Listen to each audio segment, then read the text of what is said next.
Okay, hello Year 10. So we have done, with our practicals, lots of pastry-based work.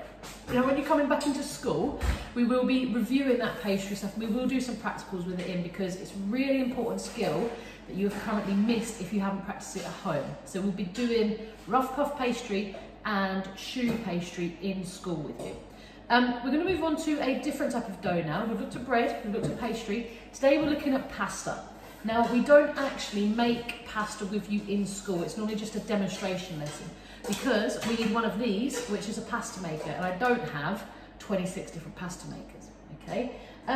If you want to make this at home, you can pick these up from Amazon for about £20, okay? So if you want to make them at home and you've got £20 knocking about, this is really good. You will get a higher level for doing this in your practical exams, so the more practice you have at them, the better. You'll be able to do them at your exams because you'll only be one or two of you doing them at a time rather than the whole class at the same time. So, pasta. Obviously developed really popular in Italy, developed at all different places around the world. So the Middle East will have different forms of pasta. Obviously China has something similar in noodles and things like that. So for the pasta we're doing, Italian pasta, you need a special type of flour. So we have usually been working with plain flour, self-raising flour and strong flour. For this, you need something called 00 flour, okay? It's from a different type of wheat called Durham wheat, and it's just a lot finer, okay? It contains gluten, which is really important for this, but it's a bit finer than just like plain flour. So 00. I looked in Tesco's and I couldn't find any 00 flour in Tesco's. There might be some in Sainsbury's, or one of the like Polish shops downtown might have some, but yeah, I couldn't find any in Tesco's. You can buy this offline for quite cheap as well though. So, to start with pasta, what we want is, we're going to do, 300 grams of flour into a mixing bowl.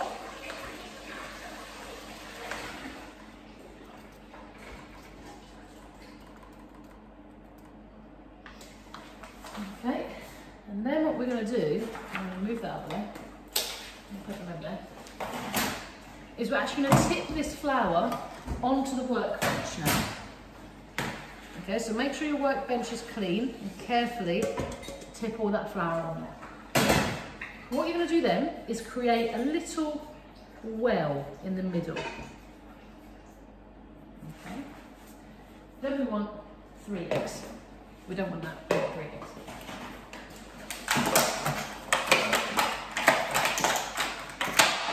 So, you're going to crack 3 eggs into the middle of that. I've just got a load of shell in there.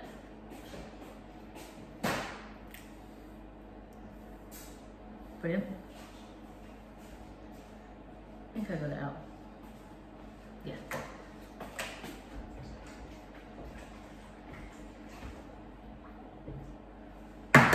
One, 2.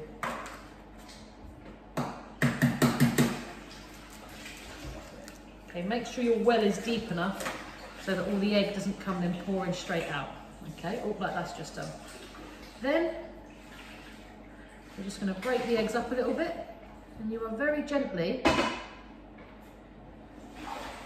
going to start mixing these eggs and flour together. Okay, now try to be careful. So I've just cracked that whole lot there.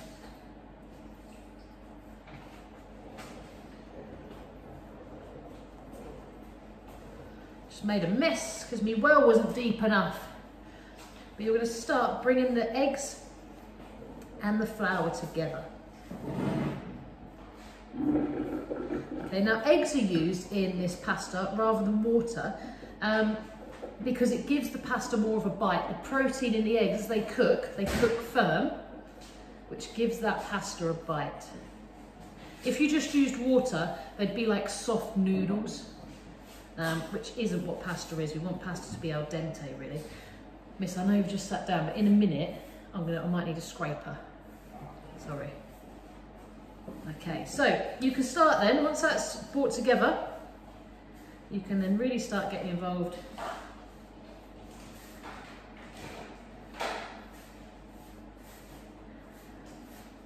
and start bringing it together more like a dough.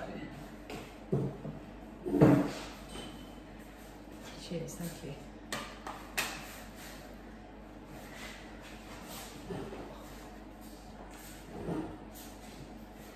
Okay, so you're now going to start kneading this together. Kneading is going to help develop the gluten.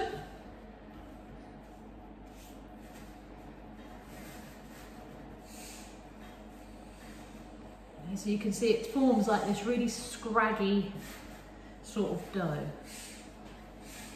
There's still some on the table, so try and get that brought in as well.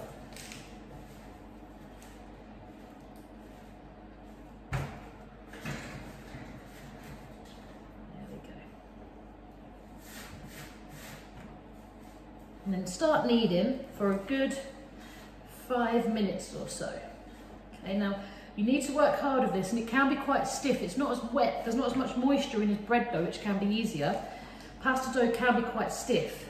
Italian pasta makers have absolutely massive arms from doing this all day. So your arms might start to hurt after a while. Okay, but keep on going, it is worth it. The longer you knead, the smoother this dough will become, the more gluten you'll build up. So you can see it looks like this. Okay, we don't want this, we want it to look a little bit smoother. So that's why we're going to keep kneading for a little bit longer.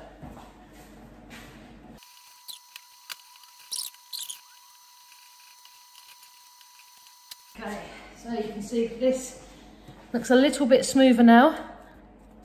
Okay, it also feels a little bit better in terms of like texture. Feels a little bit squishier. I'd keep on going for another minute.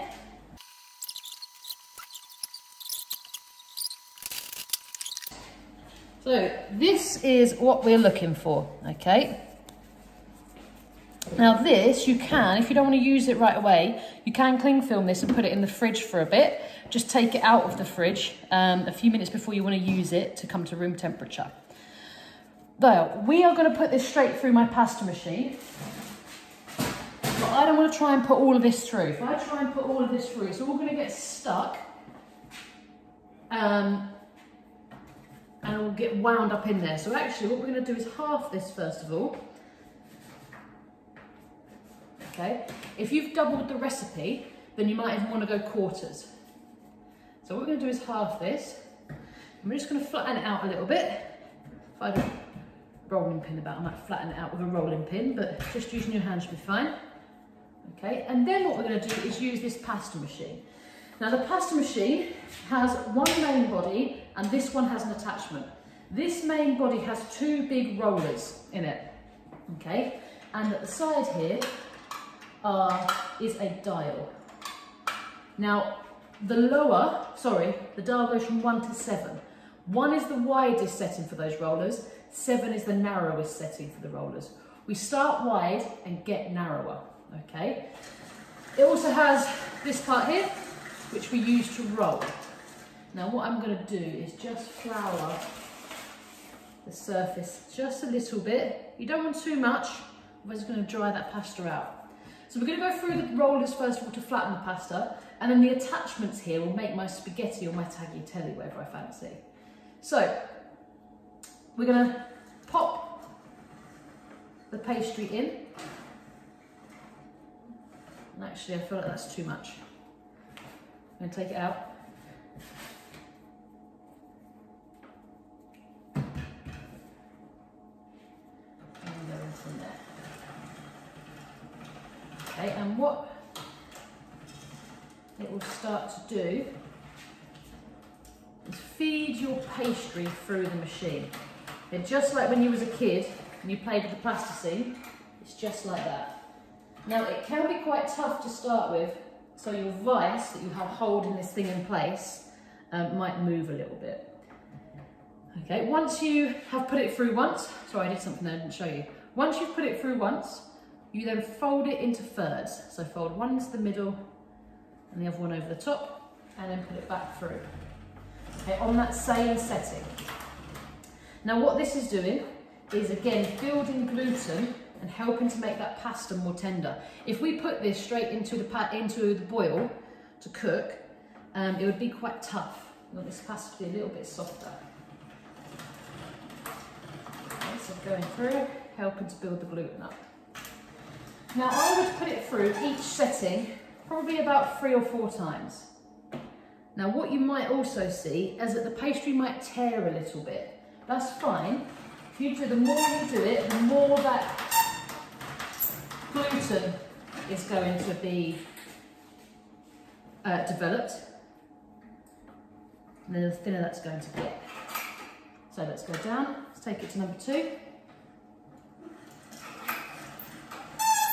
Oh, a bit squeaky. Okay.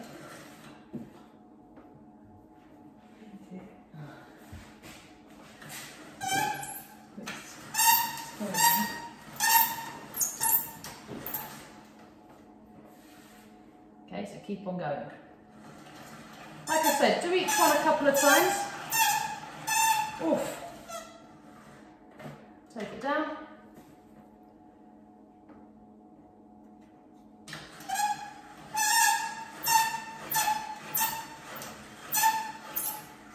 There we go. And you'll see it will start to get longer. Obviously, as we are narrowing those rollers together, it's putting more pressure on the pastry, which is then causing it to stretch out a bit more.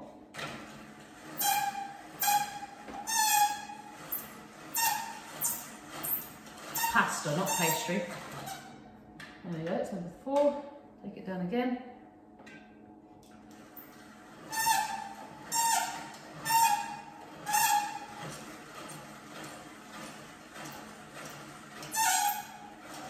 Okay, there we go. So I would do this probably another couple of times just to make sure I was happy with it. Then what we can do is we can then put it through our tagliatelle or spaghetti side, to get the pastry cut, pasta cut. Probably want to half this actually, because I don't really want spaghetti that long, do I?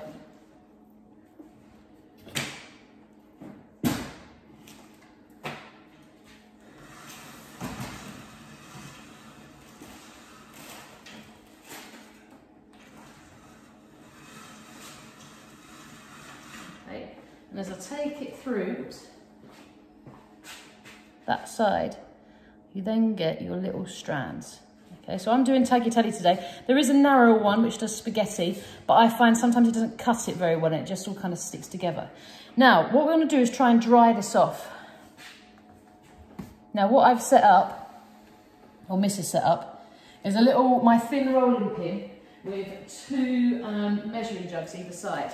You could do this, you can buy a proper pasta dryer, which is just like a stand, and you can just hang the pasta off it.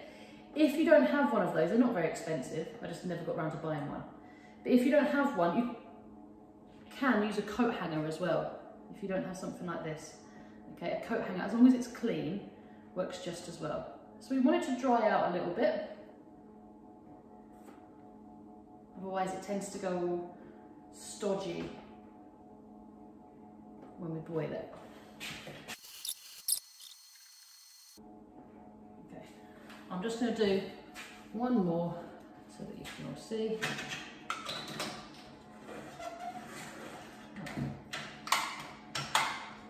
When you go back to doing your other part of your pasta, make sure you increase the size of the rollers again, so that your pasta can actually get through. Okay. So on the widest setting, just going to keep on folding it over and rolling it through to help develop that gluten. So you can, technically, you could use a rolling pin to do this. Okay. I'm sure if you went to Italy, not every single old girl in Italy that's making her pasta from scratch is using one of these machines. They'll be absolute experts at doing it with a rolling pin. I am not as good as those little old ladies in Italy. Probably better off looking at a YouTube tutorial of how to do it with a rolling pin. Okay, it's obviously just going to be a bit more hard work. It's obviously a bit quicker. Okay, so once you've started taking your rollers down and narrowing them, you don't need to keep on re-folding the pastry over. You only need to do that on the widest setting. Okay, keep feeding it through. Now obviously with pasta, you don't just have to make spaghetti or tagliatelle the whole time. You can make shapes of it, or you can stuff the pasta. Now making shapes with pasta is the next level up from this. Okay, this is one skill, but doing that extra shape and making like a little tortellini or ravioli is an even higher skill. Now to make like fusilli, like twisted pasta, you can do that by hand, but it's very fiddly and dexterous with your fingers. There's actually machines that can do it for us. But with ravioli, what we do, if I just show you quickly, is we'd get our filling ready, and then where we've just rolled this out into like a long lasagna sheet basically, you would put that on your side, you'd put your dollops of flavouring in the middle, you'd lay another bit of pasta directly on top, and then cut the shapes out. Okay, but we're not going to do that today. That's like an extended bit for maybe when you're back in.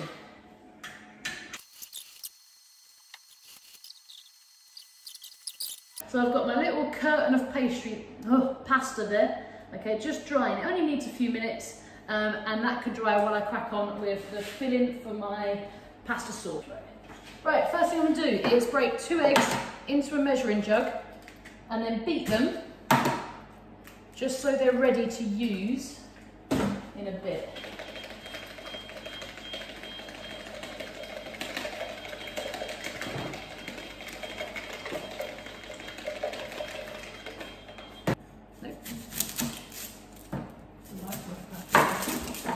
Right, so carbonara filling, nice and simple, okay, really basic. We're going to have onion, we're going to have garlic, pancetta. If you haven't got pancetta, you can just use cubes of bacon, and then just some hard cheese. So I've got Parmesan.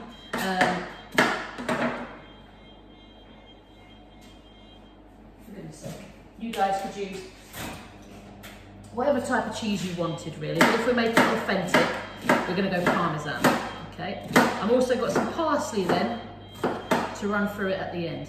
Now I'm going to chop this onion, nice and fine.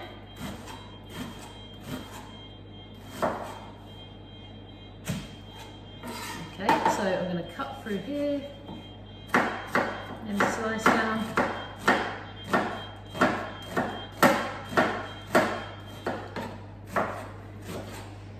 Could you pass me a little circle metal ring, please? I'm going to do a Parmesan crisp.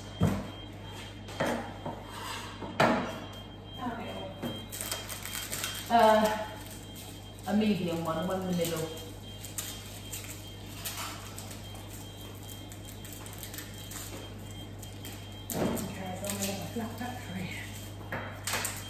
Thank you.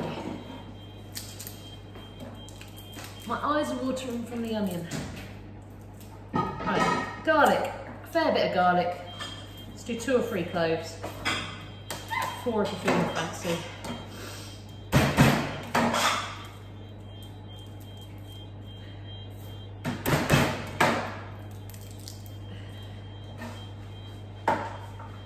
Okay, nice and small with the garlic, please.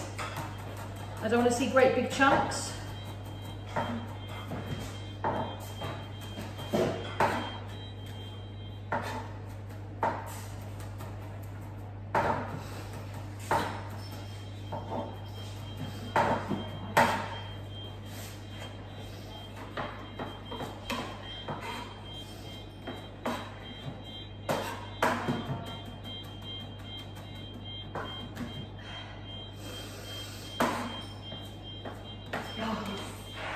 Vicky?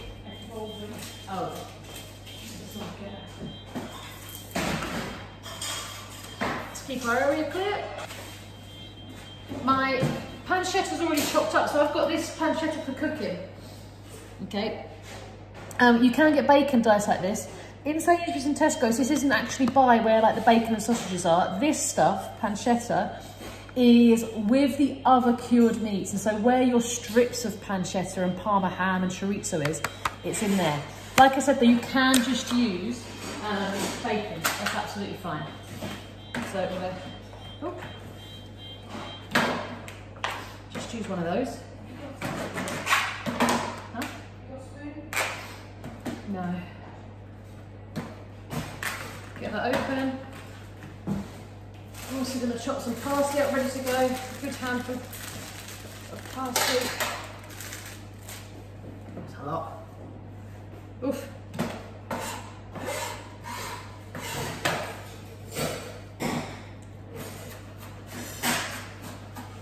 Okay, I'm not going to chop it up too small. Just a roughly chopped parsley will do fine. Okay, you can get the stalks and everything in there as well. Some people like to try and pick all the leaves off. Okay, you don't need to do that. You can get those little green stalks in there too. They cook down really, really quickly. And I'm also going to get a kettle on full of boiling water for my pasta.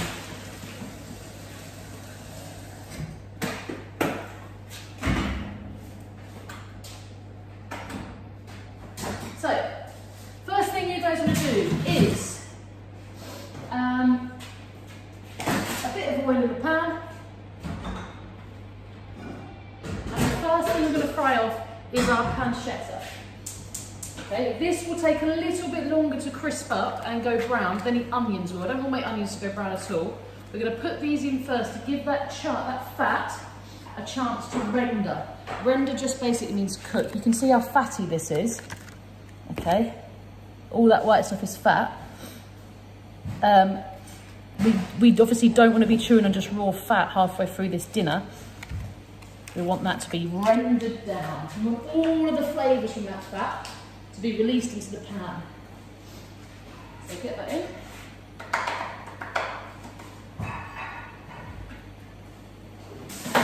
While that fat's rendering on that pancetta, I'm just going to get some of this parmesan chopped. Okay, I'm going to use the fine side of the grater.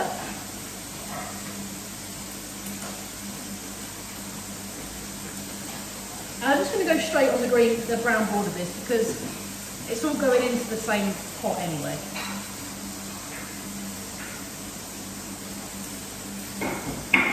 Quite a bit of cheese.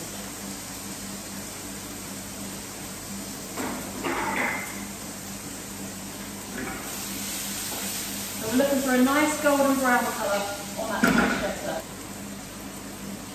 What I'm also going to make you, show you how to do today, is a bit of garnishing. So garnishing is just adding decoration to the food. So I'm going to show you how to make a parmesan crisp. So get yourself a baking tray and maybe a greaseproof bit of paper or a silicone mat. And then I've got these metal ring moulds. These are really handy. You can buy these from Amazon for really cheap. And then that grated parmesan, I've literally just put some in the bottom there. Leave that for a minute, one side. It's going to go into a nice hot oven now. My bacon has got a nice golden brown colour to it. So what I'm going to do then is add my onions and garlic.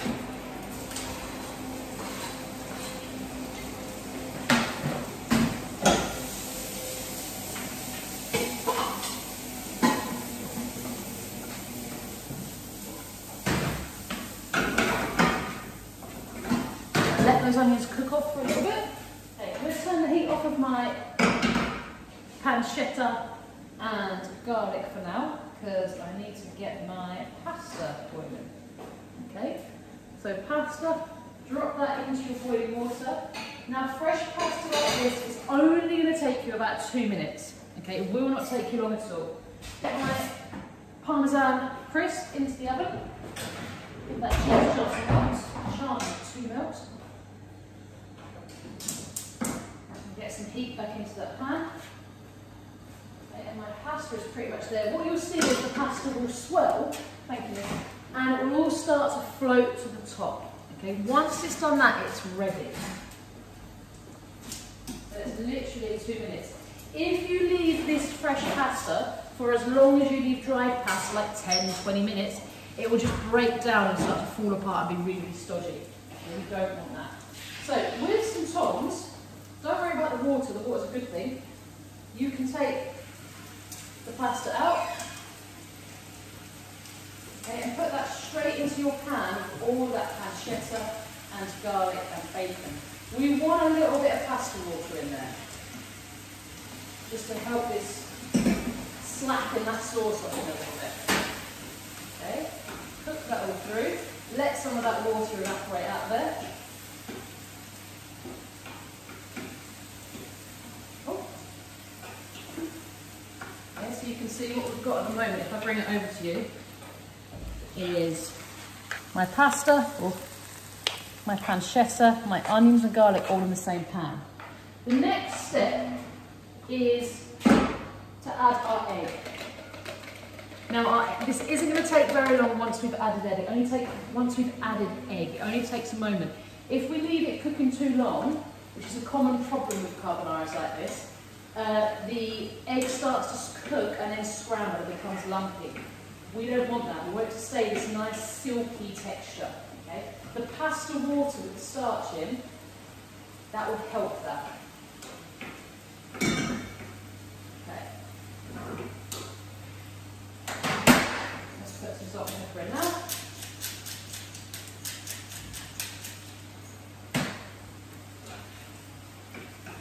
Not too much salt because the pancetta is quite salty. And then we can add our egg.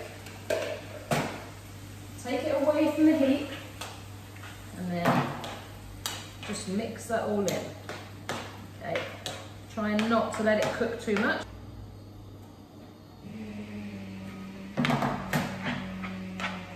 Let's get some parmesan and some parsley in there and then mix it all around. Catch that with it off of the heat. Then we can take our tongs.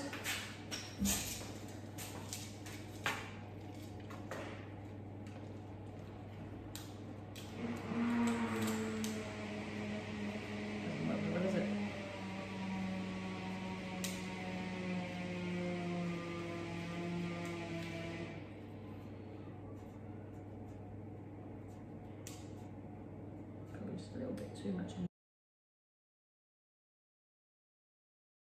There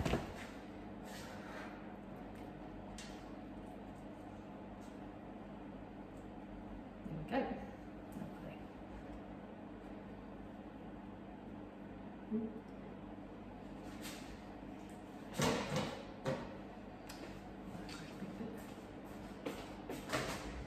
Now you have to do a cheese. Crisp. Okay. Okay, year 10. So, traditional spaghetti carbonara with a parmesan crisp. Okay, which you can stick just straight in, and then garnished with parsley. So, parmesan crisp are a really quick, easy way to elevate your dish a little bit in terms of garnishing, and obviously sprinkling that little bit of parsley on there as well. Okay, so the main thing to take away from this is that pasta. Okay, so with the pasta machine, feeding it through a few times so that you're developing that gluten. And then when you're boiling it, only boiling it for about 2 minutes. You still want the pasta to have that little bit of al dente, which means you can just feel the resistance as you bite it, okay? So there we go, fresh pasta. Let me know how you get on.